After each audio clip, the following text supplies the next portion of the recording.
Paperback Classics Audio presents Garden of Ghosts by Marilyn Ross, read for you by Romy Nordlinger.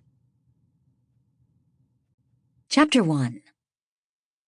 Standing out in Peggy Donovan's memories of that spring and summer of 1928 was the old-fashioned glass-walled elevator with its antique brass fixtures and red plush carpet as it creaked and groaned its way to the top-floor apartment of her aunt. That top-floor retreat in the luxurious palace of Italian Renaissance style, which her uncle had found in a small town outside Rome and brought, numbered stone by numbered stone, to Sarasota, Florida. She could clearly recall waiting endlessly for the slow, stuffy elevator to reach the fourth floor so that she might escape it. She would open the glass door and step out into the shadowed corridor leading to the parlor of the apartment Anne Donovan had taken for herself. Usually she found her aunt standing by one of the arched windows which overlooked the white sands of the beach far below and the expanse of the blue gulf beyond it. Anne Donovan had barely turned her spare, dark-clad figure to greet her. She remained there silent, staring at the gulf as she fingered her rosary beads like a woman in deep mourning.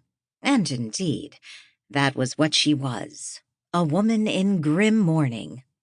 Peggy's other vivid memory of that period was of walking alone after midnight in the courtyard in the center of the palatial mansion, with the cold blue moonlight illuminating the sculptured figures set out all along its length.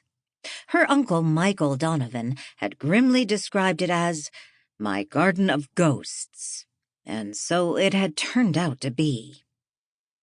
On one moonlit night, as she walked hesitantly alongside the great marble swimming pool, she saw one of the grotesque figures suddenly come to life in the moonlight and swoop towards her.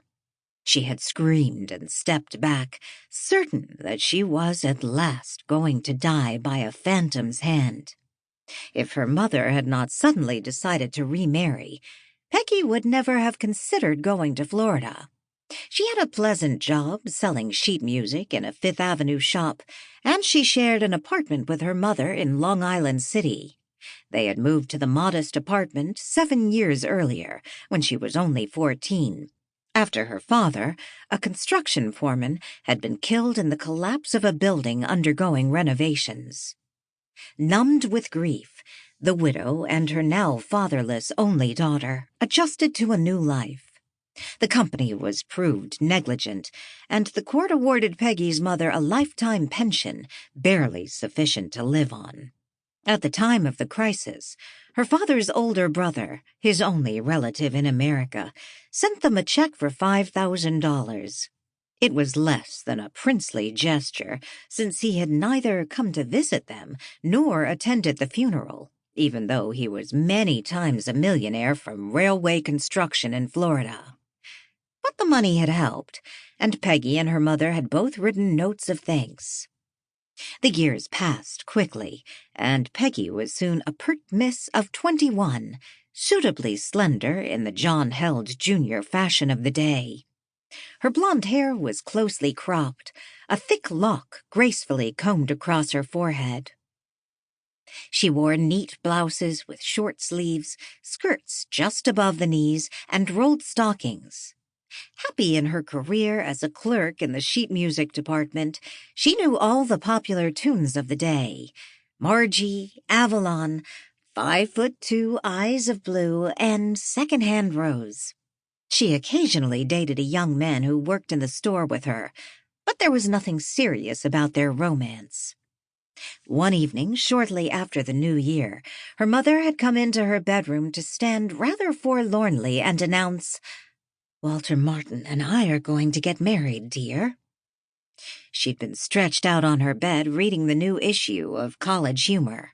She quickly put this to one side and sat up to protest. "Oh, no, Mother." Her still attractive, though weary-faced mother made a tiny gesture of appeal. "We've been seeing each other since just after your father died. Walter was good to me then. Sample complete. Ready to continue?